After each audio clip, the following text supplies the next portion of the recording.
abịa n'ebe Odoziakụ Chinyere Osiegwe nọ bụ onye agaghị alanwu na be ya ka ọ mụsịrị ụmụ ejima na ụlọọgwụ nkụzi nke mahadum Nnamdi Azikiwe dị na Nnewi ụbọchị Fraịde abalị 9 nke ọnwa Septemba afọ 2022 ga-abụ ụbọchị ọ gaghị echefunata na ndụ ya dịka aṅụrị jupụtara ya obi nye otu Chineke si wee gbatara ya ọsọ enyemaka.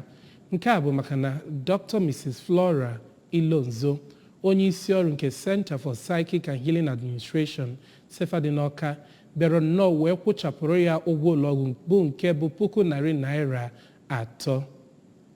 Onyinye Agụbeze ga-akọtọpụ akụkọ a.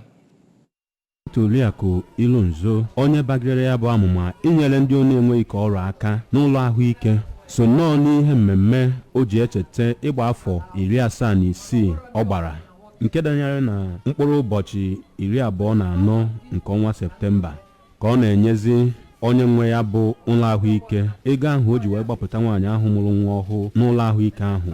Ya bụ Dokinta Oriakụ Ilonzo kenere nnọọ Chineke maka onyinye ụmụaka ọhụụ ma kwupụta na ọ bụ nnọọ sọsọ ndị nne nwere ike ịnwapụta ụdị ọnọdụ nwaanyị ahụ mụrụ nwa ọhụụ na-enweghị ka ọra nọ n'ime ya.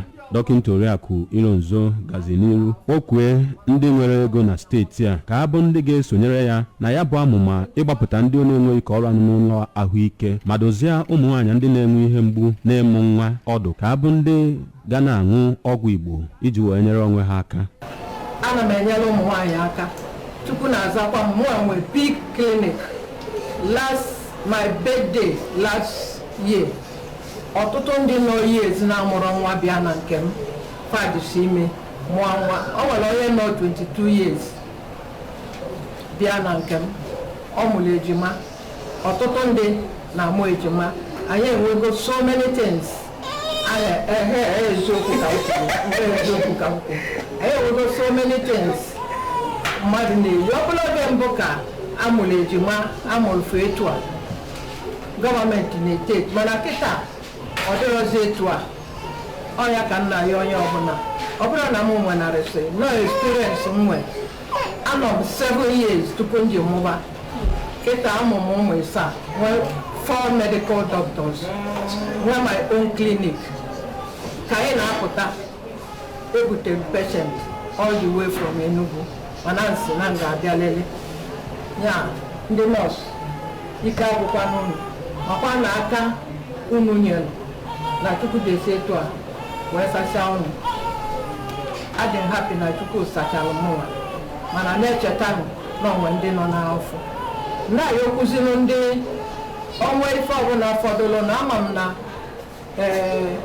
ọ ga-m celebrate my daughter Mercy 50th birthday.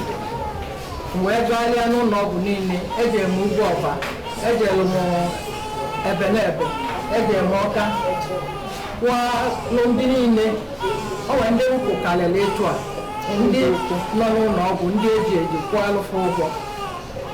Ama m na o nwere ndị dọkịta ụfọdụ o metụrụ n'obi pasị na fa na-anụ unu na redio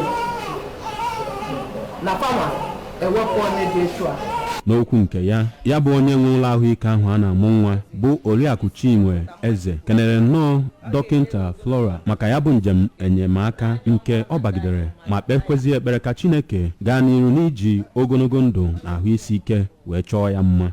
Ya bụ nwaanyị mụrụ nwa ọhụụ litere elele ahụ bụ Oriakụ Chinyere Osiegwe, onye bụ onye Imo steeti, kenere nnọọ ya bụ nwaanyị nyere ya aka ma kpee ekpere ka Chineke kwụghachi ya mmaji kwuru mmaji.